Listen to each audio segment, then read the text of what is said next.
In 1919, he hit 29 home runs and was sold to the New York Yankees. A three-run home run for Buffington. The Yankees now lead it by a score of 3-2. Bill Lee is now going over to a couple of the Yankees, and there they go again. Hits it to deep left. That might send the Yankees to the World Series.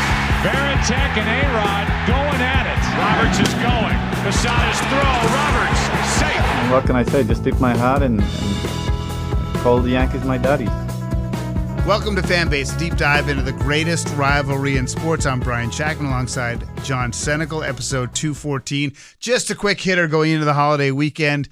Obviously, every game it feels like there's something to it. Yeah, every game matters. I mean, because the Red Sox, you know, they had the 4-game sweep of the Orioles, and that they were a day game on Thursday. And, of course, the Yankees played at night, and everyone's keeping pace. Like, everyone seems to be winning games right now. And in some ways, it's really good because it seems like unless something really bad happens, the three teams are in really good shape. Right. Right? I mean, Seattle, New York, and Boston all seem to be, you know, obviously it's a little bit tougher for Seattle. But, I mean, in general, I mean, right now, the Sox are 6 games above Kansas City, so they have to really go in the tank. Yeah, there's only two. There's only really 2 wild cards: Kansas City and Seattle that are kind of floating around out there. I'm not going to guarantee. I mean, they always do that percentage of like odds that they can make it. And what I find so interesting is that it's still, even at this later date, odds of making the postseason.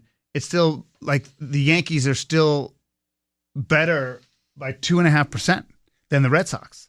Is that a strength of schedule thing? I mean, I don't think so because their schedule, I think, is very comparable going out. I mean, obviously they're not playing the same teams, but they're playing kind of the same strength of teams. There has to be some data point there that because the Red Sox are a half game in front of them. Well, I'm gonna say it's because the Yankees' last 10 or 11 games are against really bad competition: the Orioles and the White Sox and the Twins. So I will say that's probably the reason because their last games are so easy. Well, we talked about last time. The Sox last games could be easy too if those two teams are just resting players. Exactly. Which brings me to this point, because one of those two teams the Sox finished with is Toronto. And right now, as of going into Friday's games, the Sox are 3.5 back at Toronto, and the Yankees are 4. And I'll tell you, my wife's a bigger Red Sox fan than I am, and she keeps looking at the standings, the regular standings. All I look at is the wild card standings, and she's like, what are you doing? They can still win the freaking division. And I have never really considered it, and I still don't really consider it a realistic option. But should I change my mindset? You should definitely change your mindset because they do have 3 matchups head-to-head against each other, as do the Yankees in Toronto going out. But again, you have to win the games in front of you. But if you do have those 3 games and you're sitting within 3 and 3.5 games, that's a very good thing to have. So as long as you're like within that 4-game swing, it's great because then all they need to do is lose a game when you win a game, right? And there's 27 to 30, Gavin. 27 for the Sox going into Friday, and the teams we're talking about, basically between 27 to 29 games. I think Seattle might have 29 games left. So it's going to be an interesting mix to see how it unfolds. Man, this is going to be probably the most exciting run to the postseason we've seen in a while, especially for our consideration. Our consideration. I do think the Yankees and the Red Sox will both make it. I do think they will, but I will say it. I think both these teams have a legit shot of overtaking Toronto. Now, a week and a half ago, I wouldn't have said that about the Yankees, and I know they played this weak competition. But the good thing about the Yankees now is their whole team is playing better. Like the pitching is better, the bullpen is getting reinforced. I said to you on frickin' Monday, I was like, all they have to do is win a couple games, and you're going to feel 100% different. And what are you doing? We're 4 days later, and you feel 180 degrees different. Well, I mean, 180 degrees different, but it is a little predictable, but they still, listen, these next 12 games the Yankees play after they mop up on the White Sox, they still have to get through the White Sox over the weekend, aren't going to be easy. Houston, Toronto, Detroit, and Boston. And then after that, they got the clear sailing. So this will be the 12-game stretch the Yankees have to do. And that being said, they are winning the games against the teams that suck, right? So they're winning the games they have to. Right. So the 12 games in September, starting in September after Labor Day, the first 12 games of September for the Yankees will be the biggest 12 games of the season for the Yankees. So it's so fascinating you say that because I was thinking about when I was preparing for talking to you this morning, and we talked about whether we would discuss can the Yankees or the Red Sox catch the Blue Jays. And I think about that 2 games that the Sox lost last week to Baltimore, because what you basically have to do is beat all the teams you're supposed to beat, exactly, and kind of go 500 against the rest, and you're going to make the playoffs. You might not win the division, but you'll make the playoffs. And so when the Sox lost 2 to Baltimore, and the Sox have been good about beating teams they should beat. Well, actually, no, they've been the opposite. They beat the good teams, but they came back and swept the Orioles 4 games. And so my mindset was, you know what? They basically just won 2 3-game series against Baltimore, right? You could say they took 2 or 3 in one series and 2 or 3 in the other. That's what it comes up with when you win 4 out of 6. So it's such a good development, and if you want to do it, that's my mindset, is that obviously you're not going to go 1,000 against crappy teams, but you got to win the games you're supposed to, and you got to go at least 500 against the good teams, and then that would guarantee you a place. And I would argue, to your point about you think it's like one of the more exciting finishes to the season, I think that's more because our teams are there. But I will say the 3 wildcard teams, this is why like having one and done sucks, because the 3 wildcard teams arguably are as good or better as the 3 division leaders in the American League. Absolutely, especially the way the division leaders have been playing lately. I mean, Toronto has been playing great, but Detroit hasn't been playing. I personally never want to play Houston. Right. There's something still, even though they're not. You can't kill them, dude. Well, but there's just with this pitch. I just have this image of a 6'3", 240-pound pitcher sweating his ass off, just throwing gas in that state. You know what I mean? Like, I don't know what it is about that team that scares me still. Well, you don't have to play Houston. The Yankees do have to play Houston, but I'm looking at the schedule in September for Boston, and I'm gonna point to 6 games for you, Brian, and 3 are at home and 3 are away. And you might laugh, but it's going to be the Sacramento Athletics. And I say that because if you look on paper, they have like the best record in baseball over like the last 2 months. The young kids are playing, and they don't care. They don't care. They want to go out there and they just play baseball. So Tampa? Are you going to say Tampa? I'm not going to say Tampa. I'm going to say those 6 games are going to be huge for you because listen, Cleveland, they've been falling apart. Arizona. Oh, you're saying all 6 against the A's? Yeah. Because I mean, Cleveland, say what you want, they're falling apart. Arizona, blah. The Yankees are going to be huge. Tampa, bleh. And then that big thing against Toronto. All right, and you might run into where Detroit rests probably Skubal, unless he wants that Cy Young over Crochet, right? But I'm going to say those 6 games, other than obviously Yankees and Toronto, are going to be huge. Yeah, it really. I mean, I don't know. I look at it the way the Athletics are playing, and I still think the Yankees' schedule probably is a touch easier. But we'll have to see. He's John Senecal. I'm Brian Chapman. This is episode 214. Of Fan Base, a deep dive into the greatest rivalry in sports. Basically, I'm more inclined to stick with the wild card. John says don't write off the division. Obviously, with Toronto's track record in recent years, it's so funny to me that we finally don't buy into the hype on the Jays in the year they have a good year. George Springer, man. I mean, he's having an MVP season. He's a resurrection of the pride of New Britain. Such a great player. He is such a great player, and it's great for the game and great for him because he has been like the one consummate. Like he has been around for a while, right? And he snuck out of Houston in time, and he wasn't wrapped into that crap, and he got into Toronto. So it's like he and Bregman are just great baseball. Just good players, and I think that you can develop such a healthy respect for those guys. So I root for George Springer. I root for George Springer, but screw the Blue Jays. We don't want them to win. Hey, listen, I want to ask you really quickly about the broadcast deals.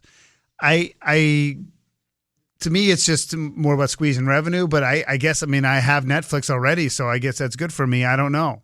Yeah, well, the Netflix thing, you got to read into it a little bit. Everyone got excited because they're saying, like, the WBC is going to be broadcast on Netflix. That's not entirely true. Oh. It's going to be the WBC in Japan will be broadcast through Netflix. Now, that's huge for Netflix because they already have a big subscriber base in Japan, but what does that mean? Now, that subscriber base is either going to stay or they're going to have short-term signups that are going to stay longer because of Otani and all them, right? That's a huge deal. The WBC, as of now, coming up in 2026 in U.S., will still be broadcast on Fox and the MLB Network, which is still fine, right? But I'm guessing that deal probably coming up in the next 3 years afterward, that probably might be reworked. But that being said, there's other deals, and ESPN is a big big deal because they're not going to have Sunday Night Baseball anymore. Right. And that's been around for, ages. Over the last, 15 years, ESPN has been dwindling their baseball coverage way down. Yeah, it's been so obvious that they don't want it as much. Exactly. But they did, they scoffed on a $550 or $450 million deal to re-up with MLB, but then they wound up re-upping with MLB for $550 million. Basically the same kind of deal. What do they get? They're getting MLB.TV in the deal, which is huge because that's your platform distribution as far as through the internet and through your mobile phone. If people sign up for MLB.TV, and now that's good. So that's for highlights then? No, that's for watching games. If you want to watch, your own game or whatever, as long as it's out of market, right? So, but they're not doing their own broadcast teams. Well, who knows, right? Maybe they're going to start using those are just broadcasts of the local feed. Yeah, that's the digital broadcast that you would get. Now that being said, if they're owning the rights to that, yes, maybe they could put their own people in there. Now that's interesting because they're also beginning the local coverage deals for Cleveland, San Diego, Minnesota, Arizona, and the Rockies. Now you'd say that's boring, right? That might be boring because it's the Rockies, it's Arizona, it's Minnesota, it's Cleveland. Now, it's not really necessarily boring because you're getting San Diego in that deal, and that's a huge market for baseball, and it's a great rivalry with the Dodgers that they play each other so much. And don't sleep on Minnesota because they're going to be sold. I'm guessing, they stripped the team down. They're probably going to be sold eventually, so you might get something where on the back end of that deal, you're going to get exciting team in a rebirth kind of thing. The other one was NBC Peacock will now be getting Sunday Night Baseball and the wild card games as a $200 million deal. And let's not forget Netflix is getting Home Run Derby. That might be interesting to see how that unfolds. You think they might make it interesting? Yeah. Well, they can't be any worse than how the last one went. That was terrible. I had to flip over to I think it was like the ESPN2 feed where it was like they just kept the ground angle and then they showed the tracker because the regular feed was all over the place. It was. I just think it's I don't know. It's just like the dunk contest. If you don't have the best players, it's dumb. All they do is hug each other. I just don't care. I think the All-Star game in baseball, I'm not going to go back through it. Ever since they started interleague play, I don't give a crap. Yeah. The only one that's mattered was the last one in Boston when Ted Williams came out to the mound. Yeah. It's like the last time it mattered. Yeah, well, maybe they'll do something where they'll change their coverage of it, or maybe they'll get an opportunity to adopt some sort of, different kind of skills into that competition, and maybe it's not just a home run derby, so maybe that will liven it up a little. I don't know. With Netflix, you never know, right? I'd say put a crap ton of money for charity, and they could play for their charity, and maybe because they don't need more money, right? So no.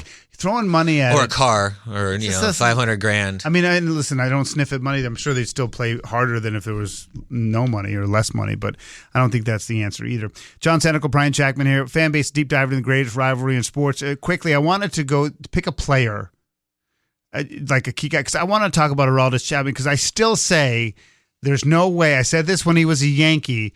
I said the Yankees will never win a title as long as Aroldis Chapman is their closer. I said that. I said that on this podcast multiple times.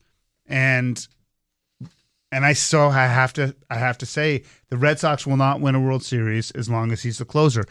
But if you look at his statistics, yeah, they're Cy Young caliber. They are unbelievable. And again, he has 41 games without giving up a hit? He has 52 innings with only 21 hits. 41 innings without a hit, right? He only has 6 earned runs all season.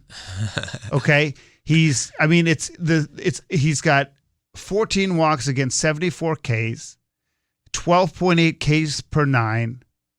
His wins over replacement is over 3 as a closer. Yeah, and he's basically. Well, the other thing about him is he's got the mentality behind it now, and he's got the hype, right? Like it's almost like an automatic. And it was like Mariano Rivera. It's like when that door opened, you knew you won the game. Yeah. And now it's like with him, you coming in, you're like, all right, we won the game. What better mentality and what better thought process do you need for a team than to be on the field? Like, all right, we guys get one run. Aroldis is coming in. We're all set.